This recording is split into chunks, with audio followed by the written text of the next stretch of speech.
And also on this date, it was announced that Portland's Kenny Carr would be parked for the rest of the Blazers season. His last game was April 12, where he grabbed 11 rebounds in a win over the LA Clippers. This would be, in fact, his final NBA game. He had a very serviceable career average of 11.6 points and 7.4 rebounds per game. I wonder if Kenny Carr was booked in for that service. I saw the opportunity and I couldn't help myself. Yeah. And I knew that you'd hop on there as well and have a go. So good stuff there from from Kenny Carr. I always like to say that Michael got to play with me for a year at North Carolina. I think it really helped him. Spectacular player from the beginning. You can see right away Jordan was going to be a big-time scorer. And showed what an impact he was going to have on the league. This is NB87, celebrating the 30-year anniversary of Michael Jordan's Chicago Bulls and the 1987 NBA season. Now here's your hosts, Adam Ryan and Aaron Steen. Welcome back to another episode of NB87. We're up to episode 12 in our series, mate, drawing towards a conclusion here. If you're new to the show, welcome. If you're a regular listener, welcome back. Thanks for joining us again, Aaron. How are you today, mate? This is the NBA on NB87. I know I've done that before, but I thought it was that good that it's almost appropriate. Yeah, fair enough. Glad to have your company again today, mate, as we break down the conclusion to the 1987 regular season. Just before we get going, mate, a quick chance to thank a great listener and fan of the show, Curtis Martin, Kmart, who's come up with another great review for us on the iTunes store in America. It's titled Great Podcast, 5 stars, and it says, every time I listen, I learn something new about Michael Jordan and the 80s. Adam and Aaron go above and beyond to provide in-depth knowledge on the NBA, continue to bring great content. Now, fair to say, mate, you won't be walking out of the room anytime soon because your head is just ballooned into the size of a small African nation. So thank you again, Curtis, for supporting the show, mate. Really appreciate that. Yeah, the good thing is, Kmart, is that we're also learning, mate. It's all brand new info for us as well as we're searching for the pod, which is what makes it so much fun to do. And plenty more to come with NB88 on the horizon. Thanks again, Curtis. NBA News, Notes and Quotes. March 31st through April 19th, 1987. There were 9 games on the NBA slate. Larry Bird led all scorers across the association with 39 points in the Celtics' shock loss, 128-120 at New York. The Knicks collected just their 22nd win of the season. They were 22-50, whilst Boston dropped to 53-20. Also on this date, Washington at Chicago in front of 18,122 fans saw the Bulls have a 101-75 victory and move to 37-36. For the Bulls, Jordan had 36 points, Charles Oakley 15 points and 21 boards, 8 assists, 3 steals, 2 blocks, and the great Dave Corzine had 14 boards. For Washington, Jeff Malone had 22 points, Enos Don't Call Me Ennis Watley had 10 points and 8 assists, and Moses Malone had 10 rebounds. Bulls Thunder into playoffs went the headline of the game recap for this one. When Charles Oakley calms down and Brad Sellers gets excited, the Bulls can be a dangerous team, wrote Bob Sakamoto. Doug Collins said that Jordan, Banks, Paxson and Corzine are steady, but when those other two play tough, it makes them an altogether different team. Jordan scored 16 in the first term and the Bulls reeled off 16 unanswered points in the second, a span of time in which the Bullets went scoreless for 5 minutes and 47 seconds. The Bulls, Bullets and Pacers are in a virtual tie 4-6 spot in the East, and Oakley and Sellers pulled out another big game each to help the Bulls get the easy win.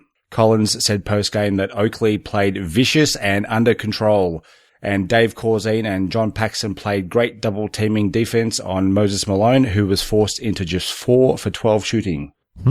Good stuff there from the Bulls. Promising signs, but we'll see how that continues as the rest of this recap goes along. Though the Knicks lost the game 121-120 at New Jersey, New York's Trent Tucker was no fool on this April 1st, scoring a career-high 34 points, including 4 three-pointers. The two teams' records were a combined 44 and 101. Yikes, and also future Bull and NBA world champion Trent Tucker. That's right. It's almost a given at this point, but thanks for adding that in. Same date, April 1, Chicago at Indiana in front of 16,912 saw the Pacers hang on for a 99-94 victory, and the Bulls dropped back to even 500 at 37-37. For Chicago, MJ had 26 points, 9 rebounds, 7 assists, 5 steals and 3 blocks. Dave Corzine, 18 points and 8 rebounds, and Charles Oakley, another very good game, 18 points and 17 rebounds. And for Indiana, I've just got here, person, 19 points and 10 rebounds, so I'm not too sure who that person was. I thought I'd just chuck it in there. Yeah, we should probably go back and see who that actually was. The Bulls played playoff-style defense, yet their offense was full of regular season kinks in the 99-94 playoff position jockeying loss, wrote Aaron Steen. I like that. Both teams' defenses hit playoff proportions in the fourth, when both teams combined for 3 points in 12 possessions of basketball. Goodness. And the Pacers' John Long was chesty post-game after holding Air Jordan to 26 points, stating that he played him a lot different than other guys.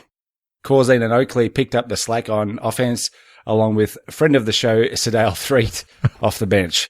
Coach Collins is trying to keep an even keel in the run to the playoffs and is trying to avoid letting his players know how important each game is. MJ's reply, he's not doing a very good job of that.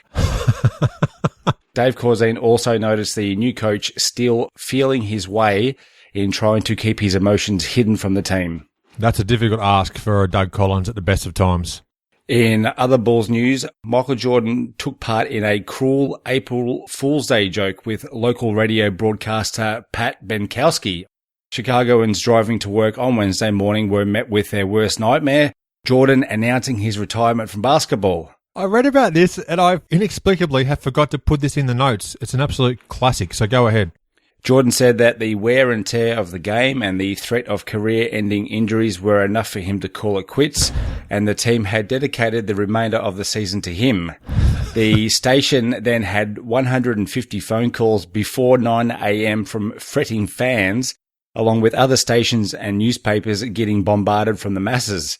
MJ said he was astounded at the response from Bulls fans, to which Aaron responded, "Really?" This is fantastic because when I was doing the research for this episode, I came across a few articles about this in some of the Illinois-based papers, and I read it and was stunned, and I'd even clipped the article and everything, ready to talk about it. No idea why it's not in my notes, but well done for picking up on that. Great April Fool's joke there from Michael Jeffrey Jordan. I think as cool as the April Fool's joke was, I think it was as poor from the people who bought into it. Obviously had no idea what date it was. I mean, when Jordan did accept his Rookie of the Year award, he did mention at that dinner that I think my year was very, very experimental for me. I'm very happy that I achieved so much, and hopefully next year will be more promising. If not, then maybe I'll retire after 2 years. Thanks a lot very much. That's something that you just wouldn't have expected Jordan to possibly have done. Third year of his career, he's playing April Fool's pranks on the city. Yeah. I like it, though. Yeah, great stuff. Just long forgotten minutia, which is absolute gold, of course, mate. On April 2, Detroit annihilated Indiana, 119-73, and it was the Pistons' largest margin of victory ever. Moving on to the 3rd of April, Chicago at Washington in front of 19,411 saw the Bullets hold on 122-118, and Chicago dropped to 37-38. For the Bulls, Jordan had 32 points and 7 assists, and Charles Oakley, ever dependable, with 17 points and 14 boards. For Washington, Jeff Malone and Jay Vincent, 33 points apiece. Moses Malone had 22 points and 11 boards.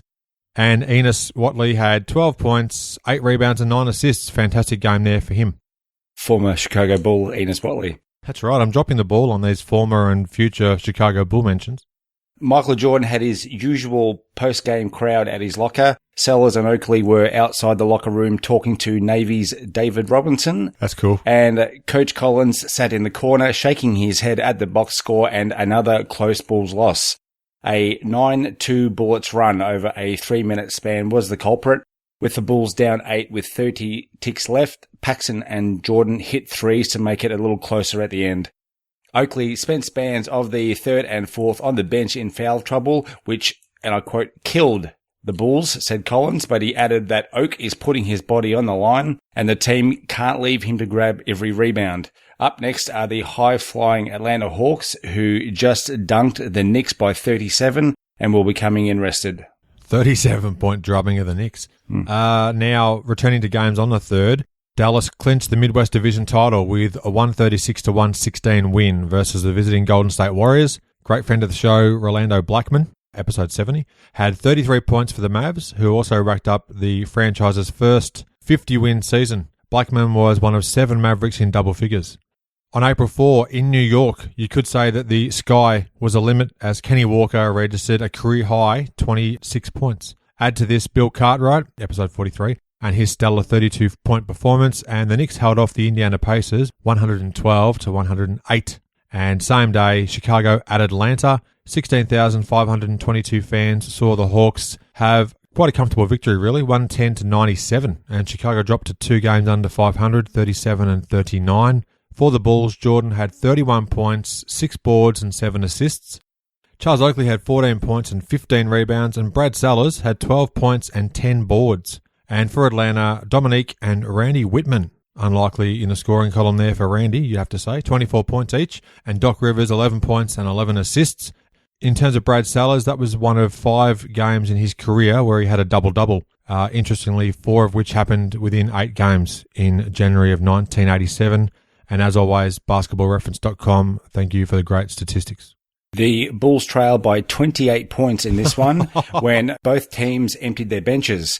Bob Sakamoto said, "Don't be fooled by the final score. This game was a good old-fashioned whipping at the hands of the Atlanta Hawks.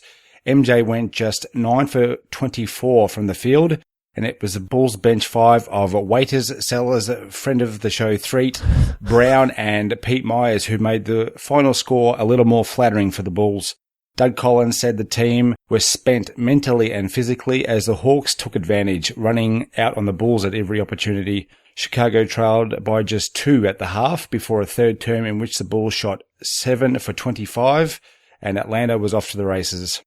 In other news, the Bulls' Michael Jordan was the only athlete named in US Magazine's list of the 10 sexiest bachelors, alongside the likes of Bruce Willis, John Bon Jovi, and Mikhail Baryshnikov. Baryshnikov, there you go. I wouldn't have actually expected that one, but he could, he could definitely put on a show. Oh my God. Please. Where am I going? No. Is he the ballet guy? I believe so, yeah, Baryshnikov. Yeah, that's terrible on my behalf to not even know who he was and where I'm going with that comment. Shocking. And in another cool tidbit, a decision is expected on April 22nd on which cities will be awarded NBA expansion franchises, with Miami, Orlando, Charlotte, and Minneapolis expected to get the nod. Keep an eye on my social media pages, mate, because if you look at the NB87 or NB88 hashtag, you'll see I discovered in one of the Miami newspapers a full-page graphic of 12 possible choices for the Miami Heat logo. Oh, really?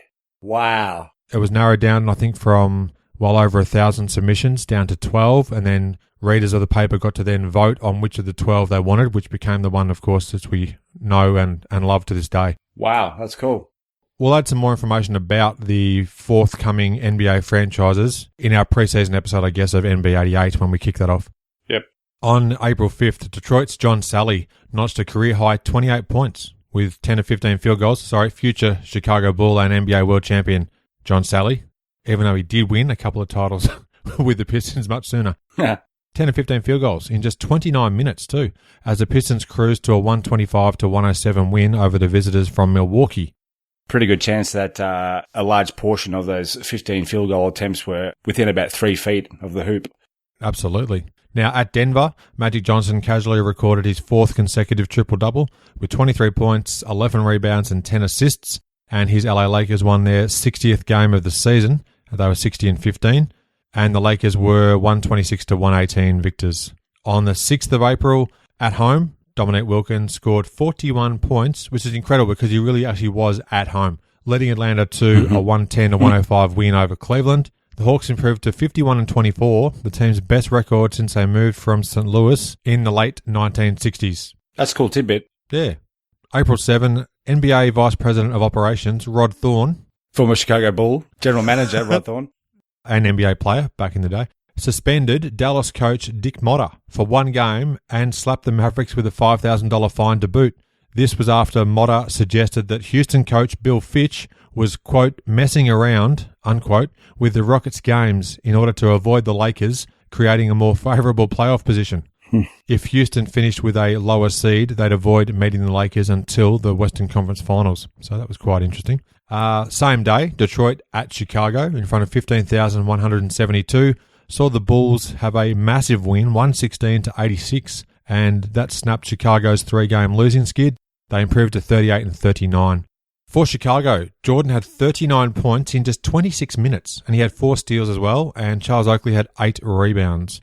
For Detroit, Vinnie Johnson had 14 points. He was a leading scorer, including Dantley's 12 points and Joe D's 10 points. That gives 36 points total for the top 3 scorers, all less combined than what Jordan had individually, just for what it's worth. Wow. The tone was set for this game early on as Bill Laimbeer put MJ into the basket support. And MJ responded by shoving Lamb, drawing a technical. Jordan said he had a rough lead up to the game with the death of a family member, and the hard play by Laimbeer ticked him off and he felt he needed to take a stand. Hopefully he then put it back. When asked post-game if Laimbeer was a dirty player, he didn't hesitate in saying yes. He added the only way that he might stop doing it is if someone takes the next step and clobbers him. Along this same theme, there was a photo in the Bulls media guide for this season of Jordan going up for a score and Laimbeer kneeing him in the groin. Oh, jeez. Not good. Jordan had 39 after 3 quarters and the Bulls a comfortable 90-62 lead. Tempers flared again in the third when Adrian Dantley clotheslined Jordan, but MJ kept his cool, not wanting to get a T and an ejection from the game. Later in the term, Dave Corzine cleared out Isaiah Thomas on a rebound, only to have Rick Mahorn protest, which was followed by a Corzine right cross that missed everyone. Chicago won the game on the back of great defense and play from the bench, who extended the Bulls' lead in the second term. Just a typical Bulls-Pistons game, really. That's right. Nothing to see here. Excuse me. All right, move on. Nothing to see here. Please disperse. Nothing to see here, please. With his 8 rebounds in this game, Charles Oakley collected rebound number 1001, making him the first player this season to reach the milestone, and Jordan was now just 174 points short of 3,000 for the season. Post-game as well, I came across a great quote from MJ. He said, "It's the first time I ever felt like fighting, but you could see it coming," in terms of incidents with Laimbeer and later, as you said, Adrian Dantley. And for what it's worth, this game is, or at least highlights of this game, are available on YouTube. Now, just 4 games were played on this date, the 8th of April. Moses Malone dropped a whopping 50 points, the 4th and final time he'd do so in a regular season NBA game. He led his Bullets to a 118-109 win at New Jersey. On the 9th, Phoenix held off Portland 128-122, thanks in large part to the Suns' Larry Nance, who scored 34 points. Phoenix's Nick Vanos pulled down a career-high 13 rebounds. In the off-season that was to come, Nick would be tragically killed in a plane crash barely 4 months later. We did briefly allude to that in an episode with a good friend of mine in the States, Adam Beechin, when we talked about the Phoenix Suns covering their franchise history through to the 1993 NBA season. Wow. Don't think I'd ever heard of Nick Vanos. Is that the correct pronunciation? I did play some YouTube clips back to hear it pronounced, and I'm still getting it wrong probably. Okay, yeah, and B, obviously, as I didn't know that the man existed, he definitely wasn't aware of his death either. Just trying to find the episode that Adam appeared on with me. What a great name Adam is. Episode 71, it is, Phoenix Rising. So we covered 1969 through 1993, talking about the Suns franchise. So check that out. We do talk briefly about Nick Vanos. All right. On the 10th of April, mate, huge news. Bernard King returned for his first game with the Knicks in more than 2 years. His previous game was March 23rd, 1985 at Kansas City, a team that since had moved to another location. That's how long ago it was. He received a 2+ minute standing ovation from the crowd pre-game. Well, here it comes. The King is back. Bernard King.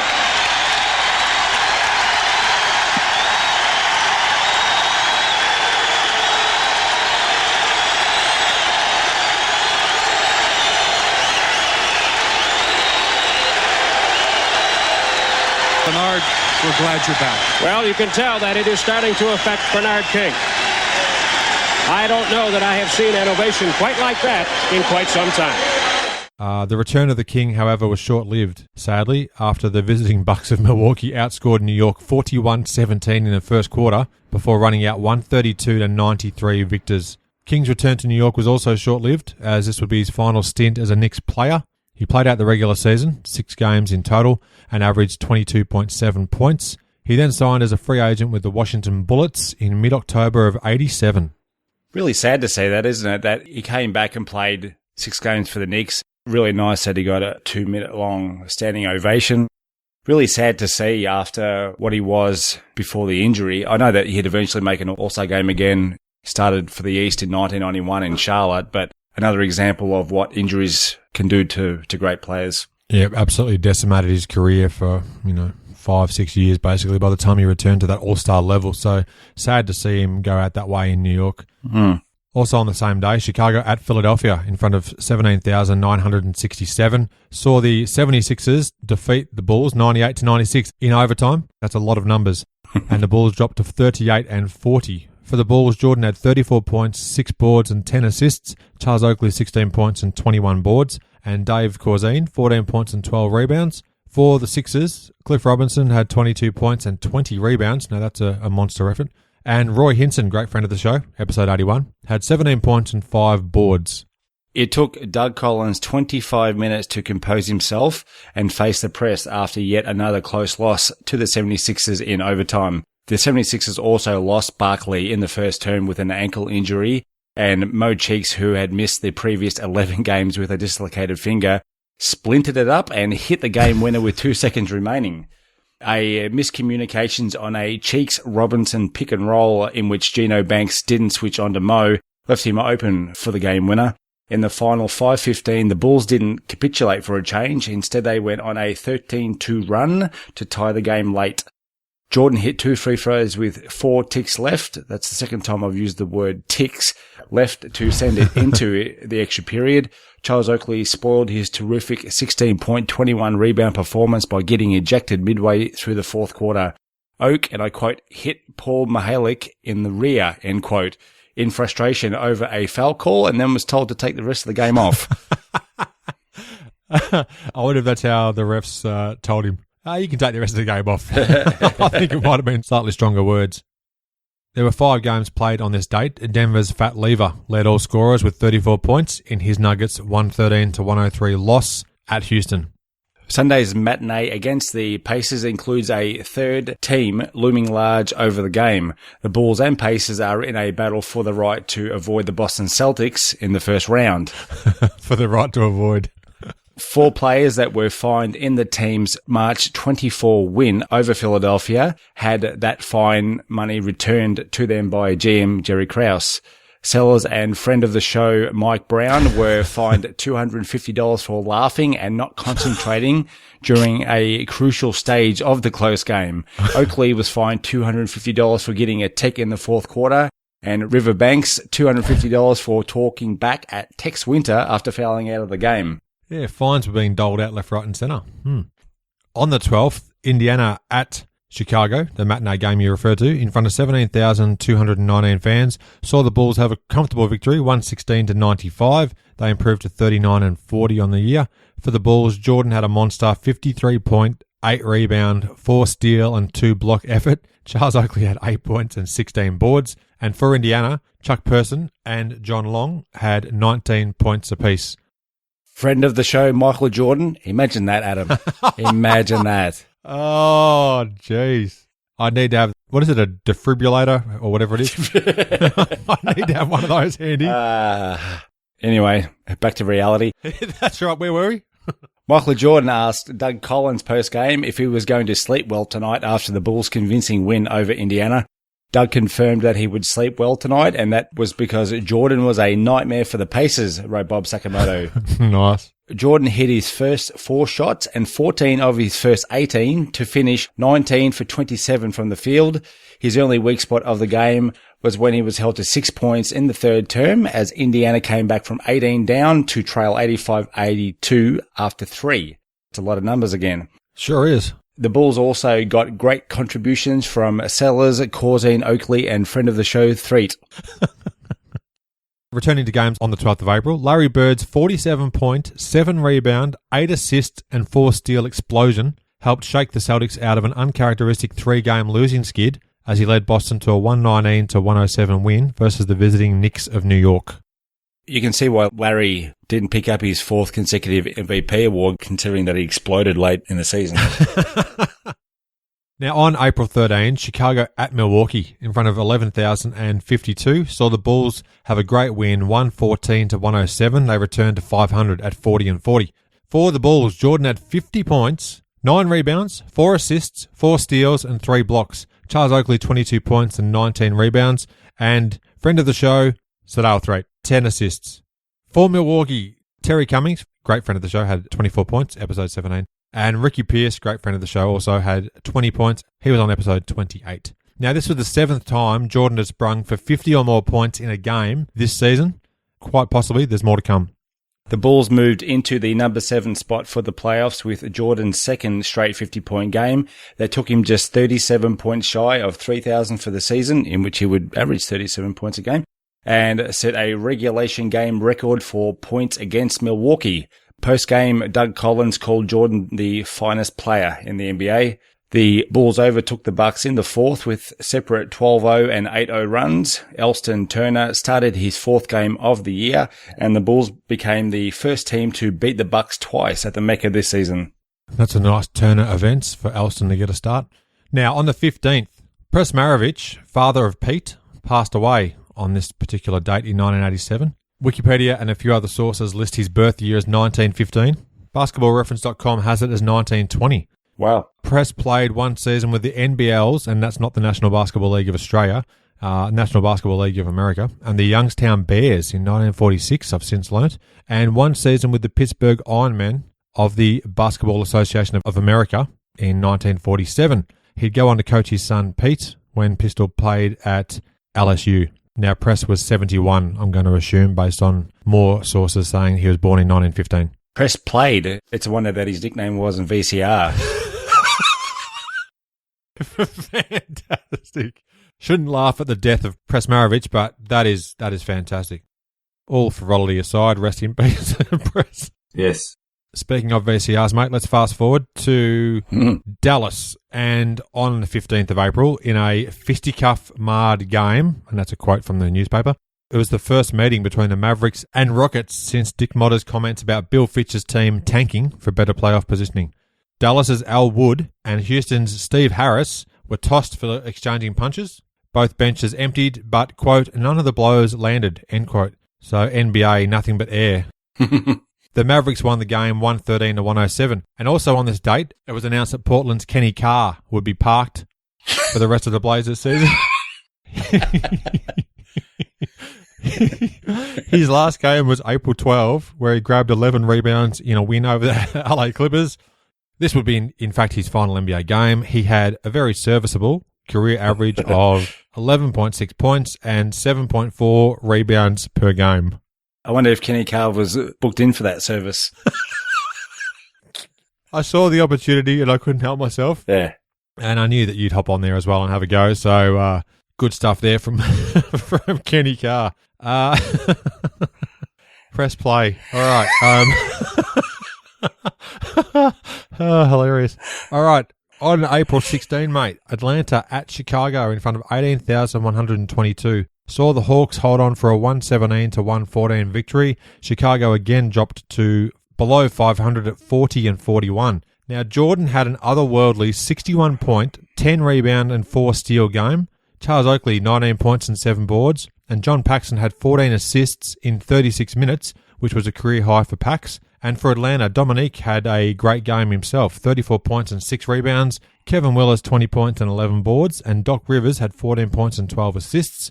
Jordan equaled his 61-point effort from March the 4th versus the Detroit Pistons. What an extraordinary scoring stretch.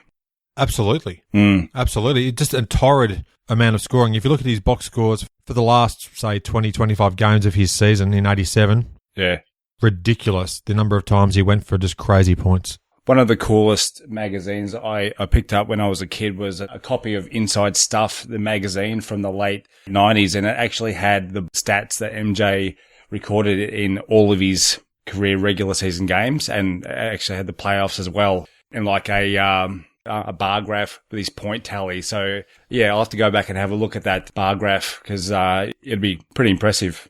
Oh, for sure, mate. If you find it, take a photo of it and hashtag it NB87. Yeah, well, it's actually right here behind me. Good stuff. It was a game of records against the Atlanta Hawks. Check out this list. Michael Jordan tied his own team record for points in a regular season game set earlier this season, which you just mentioned. Became only the second player in league history to score 3,000 points in a season. Became the second player in league history to drop 50 in 3 consecutive games.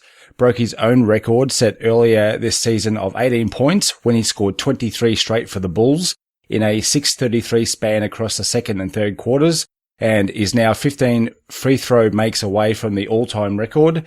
He moved into third in this game. All of this, and he probably would have traded it all for the win, as they lost their first game this season in which he scored more than 50. You're right. He probably would have traded all that in just to get the victory. And in terms of that being the first game they'd lost when he scored 50, there's another stat I'll read a bit later in this episode as well, which is quite telling too. The Bulls led by 14 points in the third term, but the Hawks whittled away at the lead before Dominique hit a go-ahead jumper with 18 seconds left that gave Atlanta the win. On this day as well, the 17th of April, Chicago at Boston in front of 14,890 saw the regular season come to a close for Chicago with a 108-105 defeat. They dropped to 40-42 to finish the season. Brad Sellers led all scorers for Chicago with 21 points. Charles Oakley had 20 points and 10 boards, and Jordan had 17 points and 8 assists in only 25 minutes. For Boston, Bird had a monster, 38 points, 8 rebounds and 7 assists. Kevin McHale, 22 points and 14 boards, and Robert Parrish, 14 points and 14 rebounds. Now, this was the Bulls' 17th loss by 3 or less points. The score was closer than it appears, thanks to, quote, 3 Charles Oakley heaves from international waters in the final 66 seconds, end quote, thanks to Peter May there from the Hartford Courant.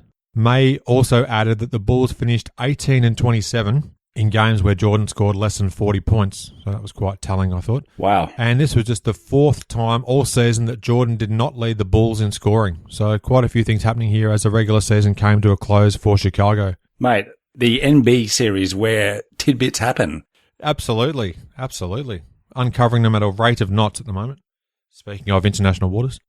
You just mentioned that this was the Bulls' 17th loss by 3 or less points. It shows that as a team that they weren't too far off the mark, and with a bit of an injection of talent, they'd be able to turn some of those close losses into close wins. So while I'm sure that it was hard for Coach Collins to handle all those close losses, surely he had to feel good about the direction that the team was going.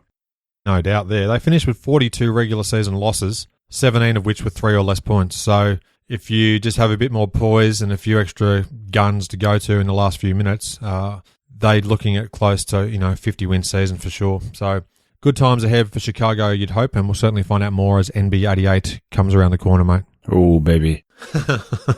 MJ played only 25 minutes in this game due to a thigh contusion he suffered in the game against Atlanta. The injury stiffened to the point where Jordan sat most of the second half as his teammates gave Boston all they could handle. This included the aforementioned 3 late threes from Charles Oakley. Jordan's 17 gave him 3,041 points for the season and a remarkable 37.1 points per game average. Jordan said post-game he was surprised by how many points he'd scored and didn't believe he would have that kind of offensive season again. The following day, Bernie Lincecum wrote, if Michael Jordan isn't the NBA MVP for this season, then Moses Malone wears lace undies. Oh dear, I can just imagine now an image of Bernie rifling through Moses Malone's underwear drawer. Which is quite concerning. Although I guess he'd rifle through them if he played for the Bullets, so that makes sense. Or if they were Chuck Person's underwear, perhaps. Yeah, that's true. Yeah, the rifleman. I like it. Returning to games on the 17th in Philadelphia. Julius Erving scored 38 points on 17 of 31 field goals to become just the third player, joining Kareem Abdul-Jabbar and Wilt Chamberlain, to score 30,000 plus points.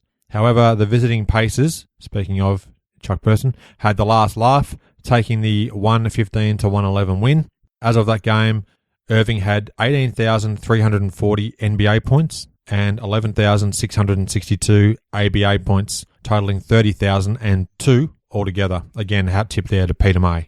I don't know if this is something that you've ever considered, Adam, but I think it's about time that they combined regular season and playoff stats, don't you think? Oh, mate. How many times in our messenger thread, Todd Spear, g'day Todd if you're listening, which you're probably not, Aaron, I'm talking about you in the third person now, and me, the three of us, I've queried it like, why aren't the playoff stats included with regular season stats? It's not like those stats just don't happen. If you don't get to the postseason, so be it. But all your career totals are all based on regular season. Yeah, all three of us have spoken about it, but you definitely drive that bus. You're the bus driver, I do. Yeah, I do. It really gets to me. Like, there must be a reason behind why I'm not understanding this, but can someone please tell me why? It just doesn't make sense that they're not included in their overall totals. But anyhow, mate, I'll flog that dead horse another day. The regular season concluded on April the 19th with 5 games. Now, running through quickly, mate, player of the month for March, because we had to cover one day there for March. Magic Johnson of the LA Lakers averaged 21.7 points, 6.8 boards, and 14.6 assists per game as the Lakers went 13-1, wow, including a 10-game win streak. So good stuff there from Magic. Players of the week for April 5th was, again, Magic Johnson, who averaged 30 points, 10 boards, and 12.3 assists, and the Lakers went 3-0. For April 12, Player of the Week, Michael Jordan, not surprisingly, averaging 36.5 points, 5.5 boards, and 7 assists per game, and the Bulls went 1-1. This is cool. This next part, excellent. Julius Erving. Yeah, fantastic way for him to round out his regular season, named Player of the Week on April 19. And he earned it, 27 points, 2.3 steals, and 1.3 blocks per game. Very cool. The Sixers went 1-2, but what a way to close out his regular season career in Philly with that 38-point performance and topping 30,000 points. So, yeah, that is a cool moment. Our high men for this period of time, mate. Jordan had 61 points versus Atlanta on the 16th of April. Rebounds, Charles Barkley had 23 for Philadelphia at New York on the 6th of April. And Nate McMillan of the Seattle Supersonics versus Sacramento on the 31st of March chalked up 21 assists. Now, mate, the NBA standings to close out the regular season. Our division winners were in the Atlantic, Boston won with 59-23. In the Central, Atlanta won 57-25. In the Midwest, Dallas took home the Chocolates, 55-27. And in the Pacific Division, our division champ was the Lakers with 65-17, the league's best record. Chicago went 40-42. They were 4-6 in this span. And the lowly LA Clippers were sadly 12-70. All right, mate, one quick overlooked gem about this NB87 series. Boston went 59-23 in his regular season. They fell just one win shy from a fourth consecutive 60-win season. In 1987, that would have been an NBA first. As of 2018, if my stats are correct, the only franchise to accomplish this feat is the LA Lakers, who did so from 85 through 88. Spoiler alert for NB88. Just 4 teams have put together 3 straight 60-win campaigns. Again, please correct me if I'm wrong. Milwaukee Bucks from 1971 to 73, the Boston Celtics from 84 to 86, the Chicago Bulls from 96 to 98, and the Golden State Warriors from 2015 to 2017. Very cool. That wraps up the regular season. We'll be back with one more episode to close out the 1987 season proper, the playoffs and finals. Thanks again for being a part of the show. Anything you'd like to add before we put a bow on the episode, Aaron? Yes, mate. I've got 2 things to round out the regular season. First of all, Magic with the Player of the Month award. The Lakers going 13-1 during the month of March, including a 10-game win streak. I might put some money down on them to win the title for 1987. We'll see how it goes, mate. They're a fair chance. And secondly, the listeners who I'm sure will hear your crystal clear HD version of your audio, we've deprived them of the, and I quote myself, recording like you're sitting in a toilet audio that I'm hearing at this end. Giddy up. Thanks for listening. I hope you enjoyed the show and share my web address with your friends and colleagues, inallairness.com. Check out the podcast archive for plenty more episodes with high-profile guests. Follow me on Twitter at @InAllAnus. Please add your like to the show's social hub, facebook.com/InAllAnus. Join me next time for another edition of the show. I know it sounds terrible. It does sound shocking. Nah, whatever. Nah, it's fine. It works. Corzine and Oakley picked up the slack on offense along with friend of the Shadow. Shadow. Oh. Oakley spent spans. That's a lot of SPs. That was... Sorry, that was silly. Just a heads up, I can't hear you now. It says no microphone. Oh. Why are you talking into the microphone? Oh, goodness me, what a day. Can you hear me now? Can you hear me now? No. Nah. I'll call you back. Bop, bop, bop. Ground control to Major Tom. Bop, Commencing bop, bop. countdown, engines on. Take your protein pills and put your helmet on. Hello. Bop, bop, bop, bop.